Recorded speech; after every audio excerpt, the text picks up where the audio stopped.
Nii, tervitus.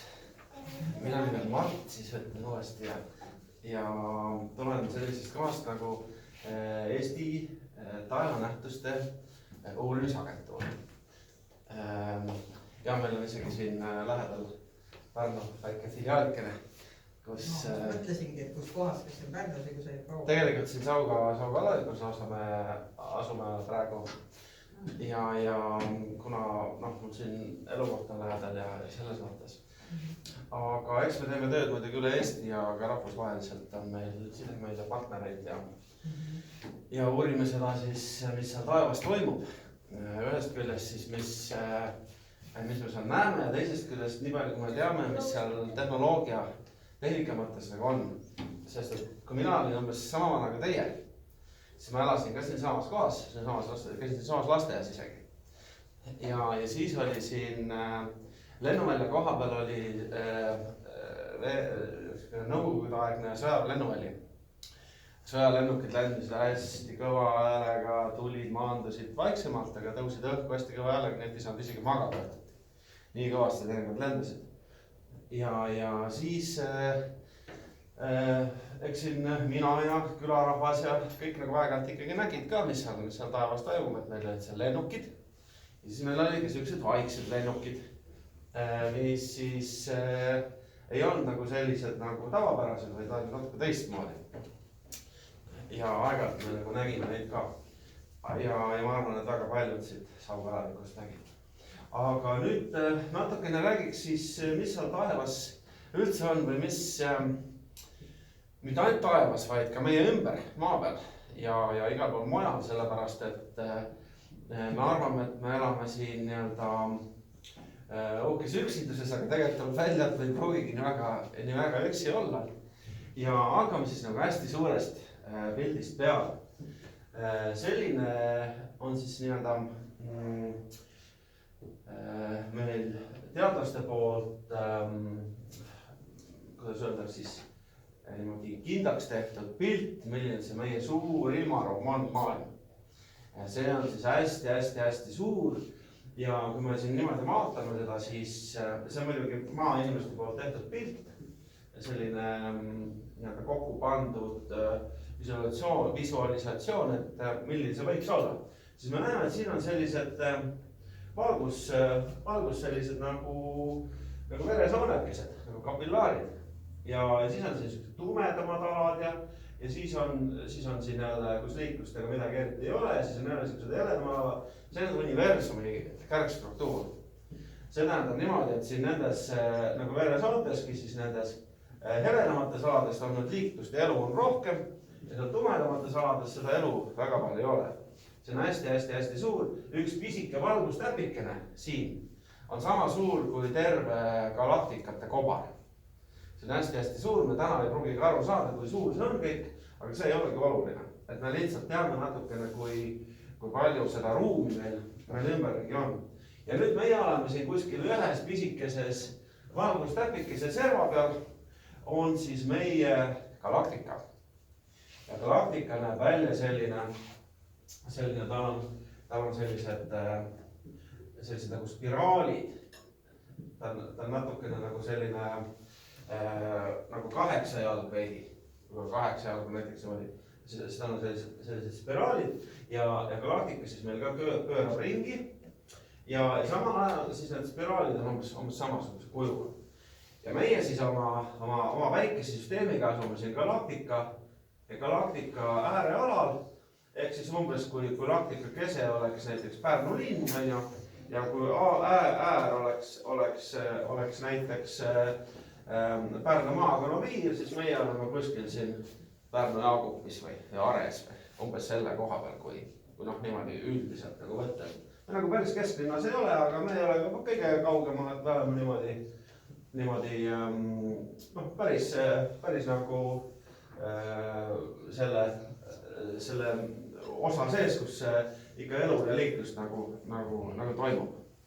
Ja nüüd siin ühe pisikese punktikese sees on omakorda siis meie väikese süsteem, kus meil on siis planeedid ja meie väike.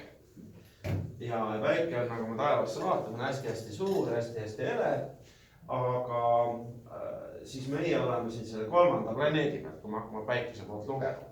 Esimene on Merkuur ja Veenus. Ja Veenus on selline planeet, mida me näeme tihti kas hommikuti, hästi vara hommikul või hästi hilja õhtul. Sellepärast, et sa oled näinud? No, võt, mina ka olen näinud. Väga tore. Millal te nägite viimati? Ma nägin õhtul. Õhtul nägid, okei. Ma nägin öösel. Jaa, Veenus on selline planeet, mis mõnikord on kevadel, mõnikord on suvel, mõnikord on sügisel. Tal on see maa päikese ümber pöörlemise nii-öelda aasta on palju lühem kui on maal. Ja selle tõttu maa ja Veenus ei ole päris alati paralleelselt, vaid Veenus käib palju kiiremini. Ja miks me teda õhtuti näeme ja hommikuti näeme on see, et Veenus asub meist päikese pool. Kui me oleme öösel siin ja vaatame siin teisel pool, kus on öö, eks ole planeedil, ja vaatame väljapoole, siis me ei saa kuidagi näha, mis meil selja taga on. Sellepärast, et kui me oleme õhtul või hommikul, me näeme nii-öelda vaatamise külje peale, eks ole, siis me natukene võime näha, kus Veenus on. Aga sealt edasi siis Mars ja Jupiter ja Saturn ja Uraan ja Neptun. Need on kõik planeedid, mida me saame näha siis, kui päike on ammu loolis ja öösel. Ja nende planeetidega on ka selline lugu, et nendega nagu nad on aastas, iga aasta on konkreetne paar nädalat, kus nad on väga hästi näha, need on paar kuud, siis nad lähevad jälle meist kaugemale. Sellepärast, et me oleme ükskord, siin on need praegu kenasti toodud niimoodi ritta meile, aga tegelikult nad on ümber päikese laiali. Ja seda aega, kus me näiteks jõuame kas siis Jupiteri või Saturni või Uraani või Neptuniga jõuame nii-öelda sinna kohta, et me oleme kõige lähestik omavahel. Nemad ei ole teisel pool päikest, ega meie ei ole teisel pool päikest. Seda aega me oleme reeglina ootama siis, seal on aastas, iga aasta on mingi konkreetne aeg, kus me saame siis teleskoobiga vaadata, mis seal täpsemalt toimub ja mismoodi see valgus ja kõik see seal on ja seda täitsa tehakse. Nüüd lähme natukene veel edasi, hakkame vaatama siia, me peame, kui me räägime sellest kosmosest ja maavälisest elust, siis me peame hästi palju mitmeid asju vaatama korraga, sest elu on meil ikka selline, et meil on asjad on korraga näha, et me ei saa ühte asja vaadata ainult selle tõttu, et nii-öelda ühte asja ainukesena. Nüüd vaatame, kuidagi peavad ju, läksin liiga palju üle, kuidagi peavad ju siit, me peame saama siit, inimkond on täna, kuskil 100 aastat on ta lennumasinaid olnud, natukene rohkem. Aga inimkond on tegelikult väga iidne. Ja meil on olnud minevikus hästi palju selliseid perioode, kus meil oleme osanud ehitada ka väga häid lennukeid, millega me oleme saanud siis lennata, millega inimesed on saanud lennata siis suure tõenäosusega teistele planeetile ja võib-olla isegi teistesse galaktikatesse, nagu täpselt ei tea. Aga meil on täna maailmas on täna väga palju juba leitud kohti ja selliseid linnasid, mis on niimoodi üles ehitatud, kui me nendele peale vaatame, siis me saame järeldada, et see on väga ammu on olnud väga tark elu. Ja nüüd hakkame siis vaatama seda tehnoloogiat, kui me taevasse vaatame. Te teate, et lennuväli on meil siin kõrval, on ju. No seda ju teab igaüks, mis see on, eks ole. Olete näinud sellist asja lendamas? Imelik lennuk. See on imelik. Miks ta imelik on? Sellepärast, et ta on nagu helikopter. Ta on nagu helikopter, ta on pisike lennuk, ta on õppelennuk. Aga miks me teame, et ta lennuk on peamiselt, muidugi tal on lennuki moodi kuju, aga eelkõige me teame, et tal on numbrid küljes, eks ole, tal on kirjad peal ja me teame teda kirjade tõttu eristada. Ja nüüd, kui me binokliga vaatame, kui lennujuht vaatab teda binokliga, siis ta näeb need kirjas ja vaatab, ahah, see on see lennuk. Autodel on sellepärast numbrid küljes, et me teaksime ära, milline auto on ja kelle auto on. Ja siis lennukitel on veel ka raadiosaatja. Ja raadiosaatja on selline, mis isegi halva ilma ja pimedaga saadab lennutornile väikese sellise kutsu, ütleme sellise piiksu. Selle piiksu järgi lennutorn näeb ära, seal on niisugune numbrijada, et ahah, see on selline lennuk, mis lendab praegu selles kohas. Ja siis tal on veel tuled, millega me näeme teda pimedas. Paremal pool on tal roheline tuli ja vasakul pool on punane tuli. Ja kui me näeme, et lennuk lendab ja ühel pool on siis roheline, teisel pool punane tuli, siis me teame kohe, et see pool, kus tal see roheline tuli, on see lennuki pardal olles vaadatuna tema paremal käel. Me saame eeldada, millises suunas lennuk lendab. No ja siis on meil lennukil on aken. Me näeme, näete, inimesed istuvad siin sees. Ja selle akna järgi me tunneme ära, näed, see on inimeste lennuk. Ja loomulikult on ta propeller, eks ole. Ja propeller on selleks, et lennuk edasi liiguks ja siis see propeller ja lennuki hääl võib olla vali ja võib olla teinekord ka juba selline vaikne. Ja uuemad lennukid on päris vaiksed. Väga vähe isegi kuuleme, kui nad üldse lendavad. Ja nüüd see on niisugune pisike lennuk. Ja siis on ka sellised suuri lennukeid olemas. Ja suurte lennukid on täpselt samad asjad, on natuke teised reisi oma. Reisilennuk, ja siia saab kaupa panna, see on maailma kõige suurem reisilennuk. Ja ma ise olen juhtumisi ka selles tehases käinud, kus need ehitatakse Prantsusmaal. Ja võin öelda, et see täitsa ehe lennuk. Sellised on olemas, aga nad on nii suured, et nad ei saa käia siin meie lennuväljal. Selleks, et me tahame neid näha, siis me peame minema mõnda suurde lennujaama, näiteks kas Helsingisse või Londonisse või kuskile, kui me Aasiasse tahame pikka lendu teha, eks ole, siis me saame selle lennukiga minna. See on 2 korrust, siin on palju inimesi ja me saame väikese meeskonnaga suhteliselt 800 kuni 1000 inimest korraga ära lennutada maailma teise otsa. Samamoodi tal on tuled siin peal, samamoodi tal on kirjad peal ja tal on aknad. No akende järgi muidugi siin öelda ei saa, kui palju siin inimesi sees on ja kas siin on inimesed sees. Aga kuna me oleme seda tehases käinud ja väga palju pilte on sellest tegemisest ja me teame selle lennuki sünnilugu, siis me teame seda, et ta on maa peal tehtud ja inimeste poolt tehtud ja suure tõenäosusega ka ikkagi kogu aeg ka lendab ja ka meie saame sellistega lennata, kui me ostame pileti kuskile kaugele maale. Nüüd aga taevas on veel peale lennukite erinevaid asju. Ja siin on nüüd üks pilt, mis on, siin on näha kehvasti natukene, aga on selline püramiid näha.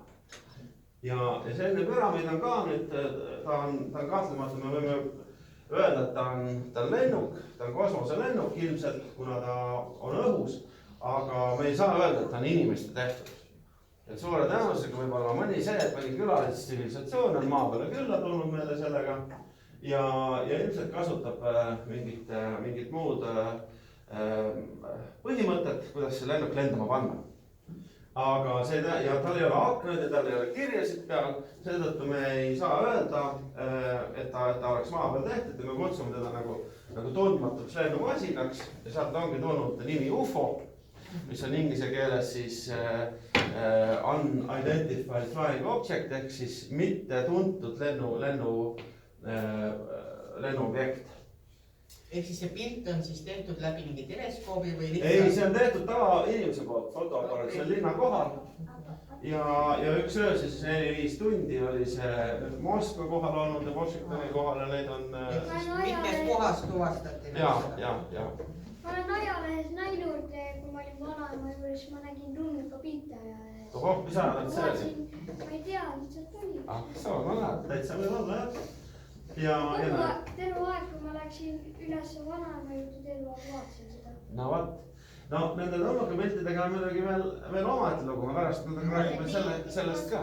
Sulle meeldib? Meeldib? Muidugi, kosmose lahe, seal on väga palju sellist avarast ja põnevast võib olla, samas me peame selle ettevaatlikult ka natukene olema. Aga me kohe vaatame, lähme natukene selle jutuga nüüd edasi, mis seal päevas veel võib olla. Üks oli tehtud pilt, aga üks oli siis isegi päris öelda. No, üks tulnukas oli nagu mingi mänguasi. Ahah. No vaat jõuame sinna kohe. Käin veel mõned pildid läbi. Siin on näiteks Ameerikas jällegi on tehtud 50-ndatel, see on väga kaua aega tagasi, mitukümmend aastat tagasi, juba eelmise sajandi keskel, on ka nähtud taevas hästi palju tules. Ja need on samamoodi seal käinud, näete, 12-29 juuli. See on väga hästi dokumenteeritud juhtum, hästi palju on infot selle kohta, ajalehtedes omal ajal muidugi. Ja me vaatame, et ikkagi kuskil 2 nädalat iga päev käisid nad lendamas. Ja mis nad seal täpselt tegid ja kelle juures nad käisid, seda me praegu ei hakka arutama nii detailselt, seepärast, et sellest me teame küllaltki vähe, aga me teame, et sellised valgusobjektid võivad taevas täitsa olla. Siis on jällegi selline lennuk. See on nüüd siis sakslaste poolt tehtud lennuk teise maailmasõja. Me teame seda, et see on eraldusmärk peal, siin on number peal. See näeb välja nagu UFO-laev. No vot. Ja UFO-laev on sellepärast, et tal ilmselt ei olnud, eks ole, seda raadiomajakat peal, mis ütleks lennujuhile, annaks teada, et tema on see, on ju. Aga näete, kui me lähedalt vaatame, siis tal eraldusmärk on peal, kahurid on peal ja suure tõenäoliselt me saame öelda, et see on ikkagi sõjalennuk. Kuna me väga vähe teame sellest sõjalennukist, siis me saame öelda, et on salajane sõjalennuk, et seda väga tihti ilmselt ei tahetud inimestel näidata. Aga muidugi reeglina UFO-del kahurid peal ei ole, sellepärast et enamus UFO-sid on ikkagi heatahtlikud, kes ei sõdi, aga on ka siukseid natukene nii-öelda pahureid on kindlasti kuskil olemas. Kui ma vaatasin seda ajalehes UFO-d, siis seal aknas oli näha, nagu oleks veel vaadanud UFO-sid. Ah soo, no vaat. Näed, ja see on nüüd siis selline kosmoselaev, mis on ehitatud maainimeste poolt. See näeb välja nagu ruum. Ta näeb välja nagu allveelaev veidi, on ju? Ja, aga nüüd üks selline mees nagu William Tompkins on kunagi aidanud ehitada selle kosmoselaeva ja see on ameeriklaste poolt, mitte ameeriklaste poolt ainult, vaid Ameerikas ja erinevate rahvaste nii-öelda esindajad on seal peal ja teenivad. Kosmoses sõidavad ringi selliste laevadega. Ja me väga palju veel ajalehest ei saa lugeda sellistest missioonidest ja retkedest, aga kui teie juba suuremaks kasvate, siis me juba päris kindlasti teame rohkem ja rohkem sellest, mis nad seal teevad ja kui hästi nad lendavad. No nüüd selliseid lennukeid on kui suuri nii-öelda kosmoselaevu on ka näha, aga kui me nad on tavaliselt küllaltki sellised natukene häbelikud. Nad ei taha ennast väga näidata, siis nad lendavad tihti kas öösiti või lendavad hästi kõrgel, et me ei näeks neid, või siis on hästi kaugel. Et nad tavaliselt maa lähedal väga palju ei ole, aga aeg-ajalt nad käivad paranduses ja siis neil on siin näed sellised redelid, millega neil saab sisse minna, neil on siuke dokk, kõik kuhu peale ta siis maandub. Ja siin on suured kraanad kõik, et kui on siin midagi vaja katluse pealt parandada, siis parandatakse need ära ja selline suur laev. Ja siis, mis meil veel on? Meil on ka selliseid pisikesi, selliseid valguskerasid. Need ei ole nüüd küll laevad, aga me ei saa öelda, et nad ka inimesed on, et need on sellised valgusolendid või valguskerad ja sellised on inimesed täitsa pildistanud Pärnumaal. Ja mul endal üks sõber Olev siin tegi selle foto ja pärast vaatas alles, et foto pealt ilmus välja. Ja saatis pärast teise veel, et nende valguskeradega on nüüd selline lugu, et reeglina, või enamus juhtudel, nad on sellised hästi mitte häbelikud, aga sellised tagasihoidlikud, nad ei ole üldse peale tekivad, nad on sellised jälgijad, ega midagi reeglina paha ei tee. Aga tuleks ikkagi olla ettevaatlik, kui me näeme selliseid asju, siis oleks hea, kui me väga lähedal ikkagi ei lähe uurima sinna neid asju. Et ega sellist tundmatut asja nagu inimestegagi on, et kui on võõras inimene, võõras onu, võõras tädi, eks me ei lähe neile kohe juttu rääkima nendega, eks ole, et lähme ikka varem emme-issi või vanaema, vanaisaga juurde rääkima ära, mis lugu on, ja siis vaatame, mis saab ja parem on muidugi, kui me oleme mitmekesi, et üksi ei ole sellistes olukordades, kui teil tuleb ette. Et siis seda me saame teha ja siis on sellised valgusolendid, mõnikord nad on näha, ühesõnaga ka mõnikord me ei näe neid. See tähendab, et ka olemas ei ole, et võivad ikka aeg-ajalt olla. Kunagi nimetati ka neid keravälkudeks, kes olid suviti, lendasid ringi, isegi akendest on sisse lennanud ja välja tagasi lennanud, et reeglina nad ei ole midagi nagu paha teinud, aga igaks juhuks hoiame ikkagi sellisesse, ohutusse kaugusesse, kui me peaks nägema selliseid asju. Kas keravälk nagu põlema ei pane midagi või? mina ei tea, sest ma arvan, läbi läheb vist niimoodi, siis vist ei lähe. See keramälk on ikkagi, ma olen natuke analüüsinud, see meil ei ole muidugi liiga palju infot selle kohta, aga ma olen aru saanud, see on ikkagi selline rahvapärane nimetus sellele samale asjale. Vanaemad ja vanaisad nägid neid ja käisid majades, aga ma arvan, need on sarnased asjad. Et nad olid intelligentsed, nad ei olnud sellised, et oi, välk lõi kuskilt, vaid nad ikkagi lendasid ringi ja intelligentselt hakkas sisse, hakkas välja, mõnikord läbi seina, mõnikord. Ja ma olen ka selles, et vanainimeste juttu. Et ei ole siis vaatamas, kuidas me siin elame. Ja ma ei tea, kuidas siit on näha, aga teinekord võib olla ka niimoodi, et nad tegelikult, see on kunagi see elukoha juures oli niimoodi, et sauna akna taga, siin suur tee, oli selline objekt ilmus 10-15 minutiks ja siis kadus ära. Ja siin on veel, see on nüüd muidugi selle projektiga, et me väga palju ei näe ilusasti, aga see on mingid tumedad kohused. Heledad laigud olid, just. Ja siin on ka veel mõned heledad laigud olid foto peal näha, mis pärast nagu ei olnud sealt näha. Ja kui ma seda vaatasin, siis ka ei olnud, aga see laev oli muidugi päris selgesti. Ja see tähendab ka seda, et see on üks väga paljudest juhtumitest ja tähendab ka selline küllaltki ähmane. Ja siin on nüüd 2 varianti, kas ta on ennast väga osavalt maskeerinud või ta ongi sellise võimekusega, et ta suudab ennast siis nähtavaks teha ja meie maailma sisse imbuda või ilmuda. Sellepärast, et kui te mäletate, kui me alguses vaatasime seda universumi pilti, see on nii suured vahemaad, et kui me räägime ühest otsast teise minekust, siis me räägime ikkagi miljonitest valgusaastatest. See tähendab, et valgus on nii kiire, mis liigub meil, kui meie vaatame päikesesse, ärme päikesesse muidugi kunagi vaata, ütleme niimoodi, et kui me vaatame kuud öösel või õhtul, siis see, ma tegin millikesi päikese, see on näite tooma, et ütleme, kui päikese valgus jõuab maa peale, siis selleks kulub ära 8 minutit. Aga kujutage nüüd ette, kui me peaksime selleks, et universumi teise otsa lennata, peaksime näiteks sadu miljoneid aastaid ootama, isegi kui meil on valguse kiirusel nagu oskus lennata, siis see oleks ilmselt liiga pikk aeg, et me sinna saaksime minna. Ma arvan ka, et juba jääme vanaks, meil hakkab igavese kosmoselaeva peale, mis me seal teeme, eks ole, ja võiks seda kuidagi kiiremini saada. Ja siis on nüüd, arvatakse niimoodi, et need väga kauged tsivilisatsioonid, et nemad on niivõrd arenenud juba ja teavad väga palju, kuidas see ilmaelu on üles ehitatud, et nemad oskavad teha sellise otsetee.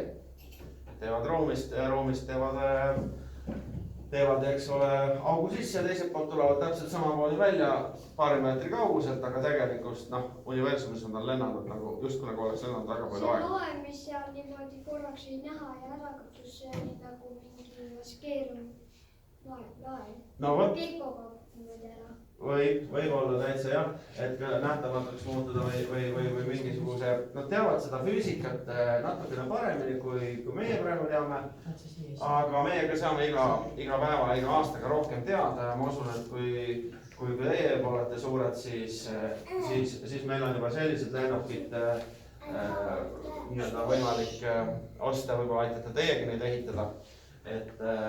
Et me saame lennata ka juba siin oma planeedi piires kiiremini ja vaiksemalt ja odavamalt, kui me seda täna oskame ja suudame teha.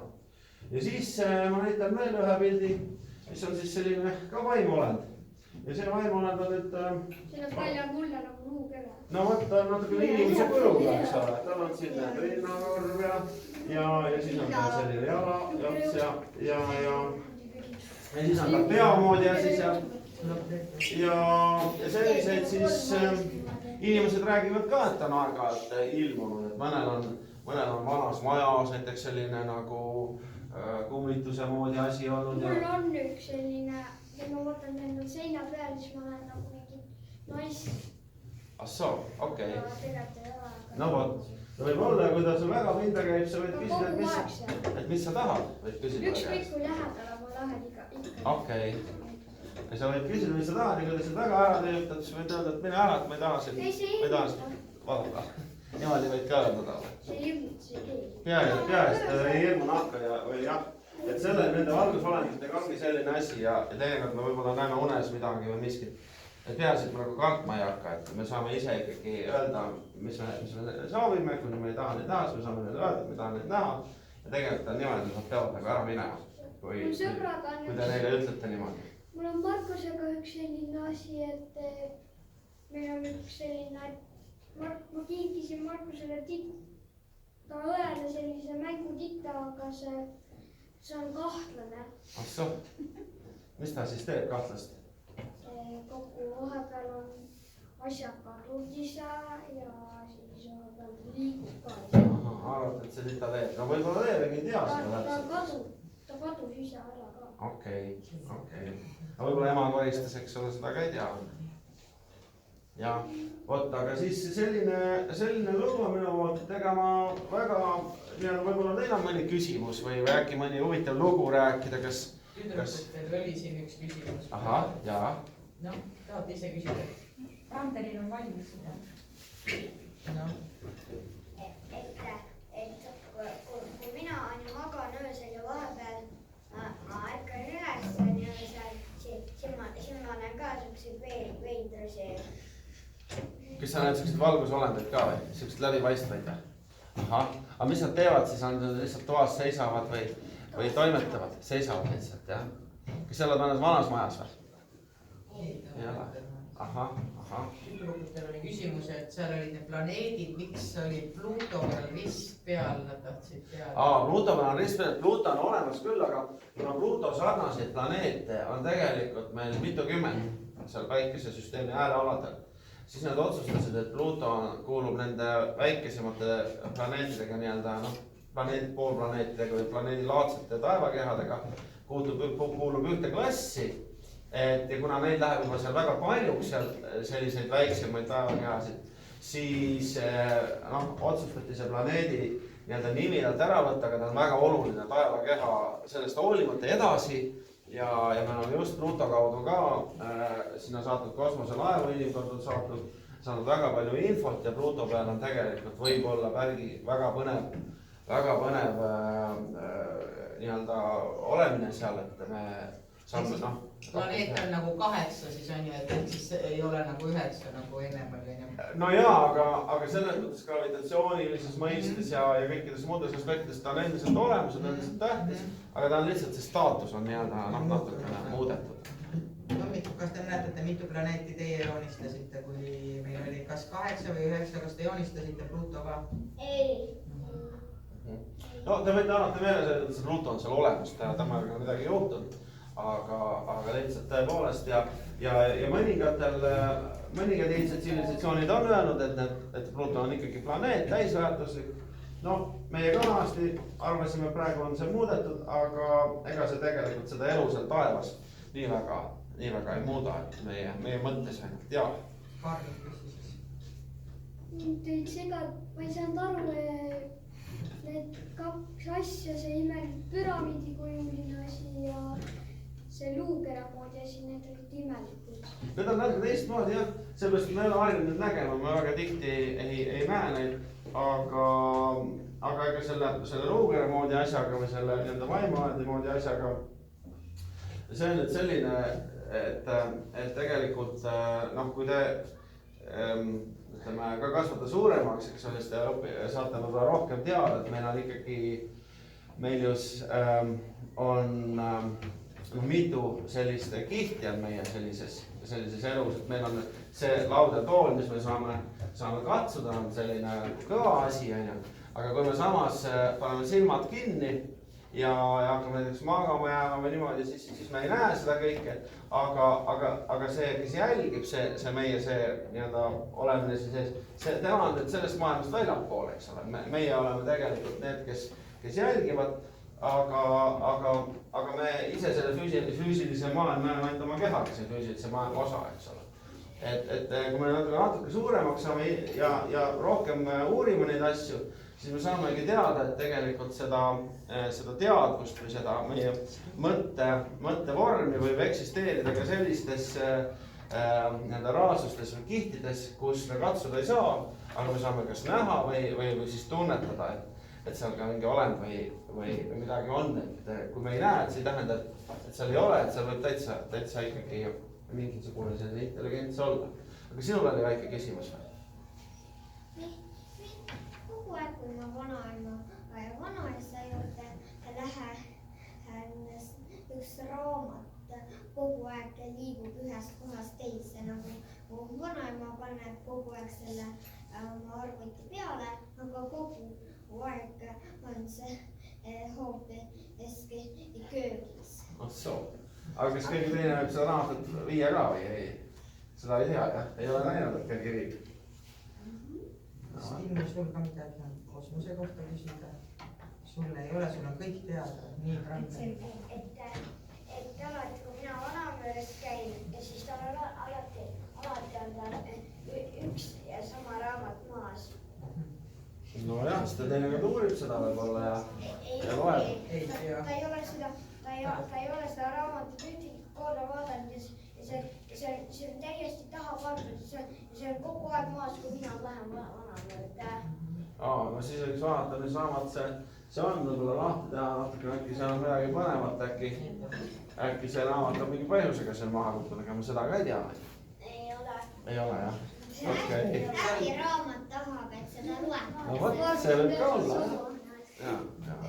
Aga need kosmoses, need satelliidid, mis lendavad, need on kelle poolt siis? Need on muidugi enamus on inimeste poolt ehitatud ja meil on mitu tuhat nüüd lausa ehitatud sinna. Isegi aitasin ehitada kunagi Tallinna Tehnikaülikooli satelliiti. Ja eks ta on selline, see tehnoloogia teadvalt areneb, kui see satelliit, ütleme kui väikeriik või väike organisatsioon või firma ehitab seda, siis kui kaugele ja kui pikalt see seal elab või töötab see satelliit seal kosmoses, see on nüüd sellest sõltub, kui palju tegelikult ikkagi on rahalisi võimalusi. Et ta muidu lihtsalt puruneb nagu lõpuks seal siis? Ta on nagu erinevad komponendid nagu tehnikal ikka, eks ole, kui mingi väga oluline komponent sealt seest ära puruneb, siis kogu seade muutub kasutuskõlbmatuks. Et seal on ju väga kõva radiatsioon, me teame, siis vaakum on seal, temperatuuride vahe, meil on, kui meil on üks raud, võtame nii-öelda, kui me võtame näiteks, paneme lehe, kujundliku nii-öelda lehe, paneme maa orbiidile ja vaatame, ühelt poolt on päikesepaistes, siis seal on temperatuur 160-180 kraadi ja teiselt pool, kus vari on see temperatuur sama palju võib-olla miinust, natukene vähem. Ja see satelliit saab siis, kuidas ta sinna saab siis kusagil kosmoselaevas siis nagu... See kosmose jah, meil on selline asi nagu, ma näitan natukene siia tagasi, võib-olla on hea näitlikustada. Meil on, kui me lendame ümber maakera või kui me tahame, et miski seisaks kosmoses, siis peab tal olema hästi kiire kiirus, me nimetame seda kosmiliseks kiiruseks. Sellepärast, et kui me viskame kivi, näiteks ise olete ka näidanud, kui viskate kivi õhku, siis ta kivi kukub alla. Aga nüüd, kui me tahame, et see kivi õhku jääks, siis me peame kivile andma nii suure kiiruse, et maa külgetõmbejõud ei tõmba enam teda. Ei jõua teda enam alla tõmmata, vaid ta siis jääbki, aga ta hoiab teda ka nii palju, et ta ära ei lenda orbiidilt. Ja see on nüüd välja arvutatud, et selline kosmiline kiirus on kuskil 7,9, peaaegu natukene vähem kui 8 kilomeetrit sekundis. Ja kui me tahame, et midagi jääks kosmose orbiidile 8 kilomeetrit sekundis, siis see kiirus tuleb kuidagi anda sellele objektile.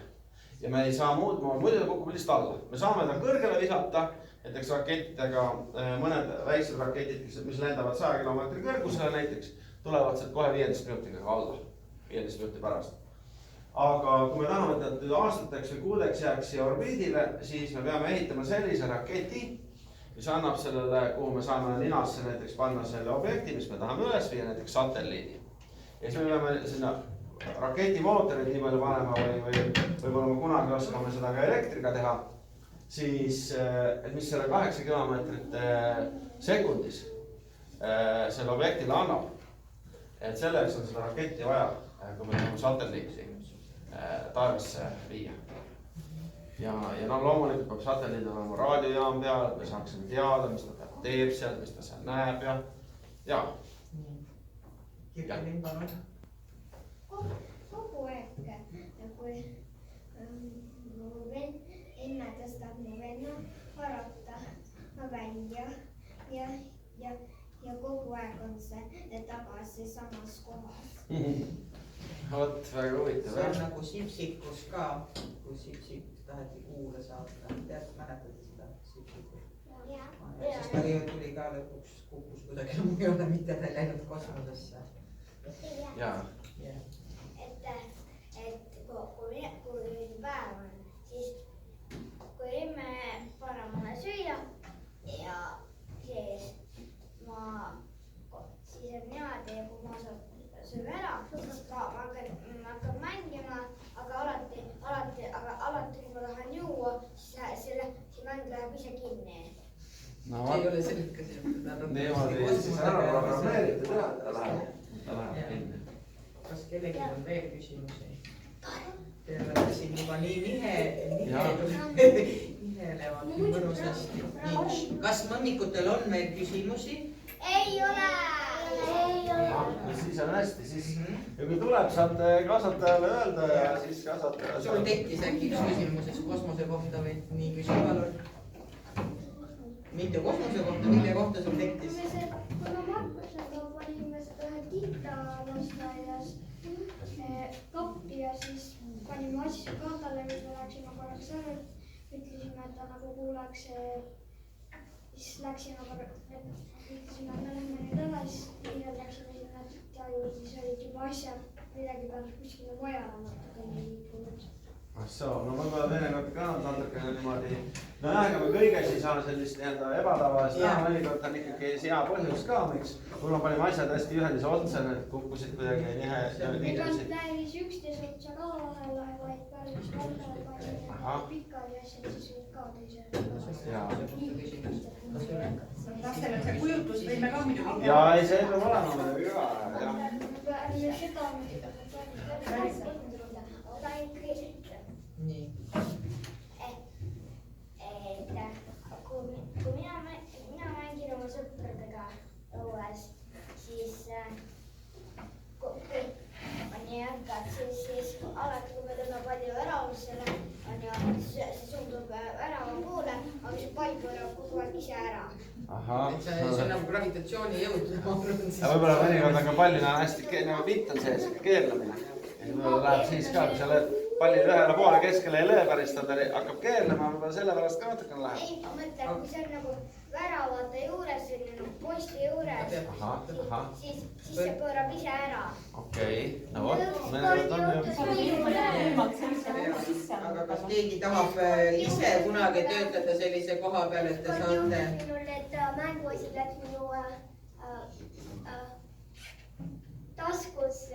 Ma ei tea, no kuidas see sai tekivad sinna. praegu sellised. Aga kas keegi tahab kunagi suureks saades kosmost ise ka uurida, et sellise koha peale tööle minna või? Jah, ei. Ainult sina tahad? Kas masinaid veel kellelegi ehitada? Masinaid veel kellelegi ehitada? Konstruktoreid ja autosid ja roboteid ja meeldib teha? Mulle meeldib roboteid. Mulle meeldib ka meeldib. No väga hea. Siis on teil kõik eeldused olemas, et saate suurteks headeks insenerideks ja teadlasteks. Oleme rahulikud. Muidu tublideks. Ehk siis me saame. Aga võib-olla, et siis ongi praegu Ja kõik, jah. jätakski selle asja